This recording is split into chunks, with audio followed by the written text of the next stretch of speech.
Hello mga kamami, welcome back sa ating vlog. Dahil nga lagi akong busy dito sa aming bahay, hindi ko na maalala minsan i-edit ang aking mga video at lagyan ng voice over. Ngayon dahil puno na naman ang gallery ng mami nyo, kaya naisipan ko namang kalkalin ang mga laman nito.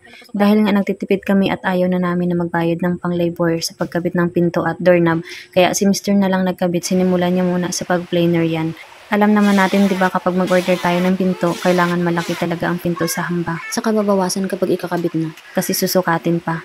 Habang napiplaner nga kami niyan, ang dami namin nakitang damage sa pinto. May mga butas. Kapag nasa loob ka, makikita mo ang mga nasa labas. Halatang minamadali na hindi na naayos, pero okay lang, at least na deliver na kasi lumampas na sa date na napag-usapan. At pagkatapos niya ngayon i-planer yung pinto, agad na rin siyang nagbutas din sa hamba para paglagyan ng bisagra. So, syempre first time niyang nagkabit ng pintuan, sinusukat niya pa yan yung size ng bisagra para dyan sa pagbubutasan niya. So, by the way mga mami, kinabit na nga rin niya ni Mr. ang pinto sa hamba. Syempre wala kami ibang kasama dyan, kaya ako na lang ang humawak ng pinto para maikabit. At pagkatapos, ito na rin pala ang mga binili niyang gamit para sa pagkabit ng doorknob. Yung doorknob nga pala mga mami, sa Orange App po na lang yan binili para mas mura. Kung gusto nyo, iiwan ko lang ang link sa comment section.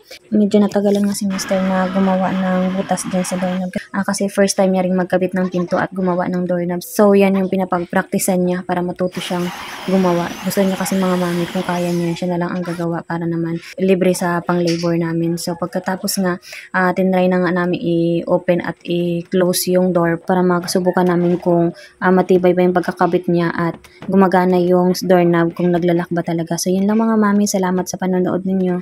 See you sa next vlog ko. Bye!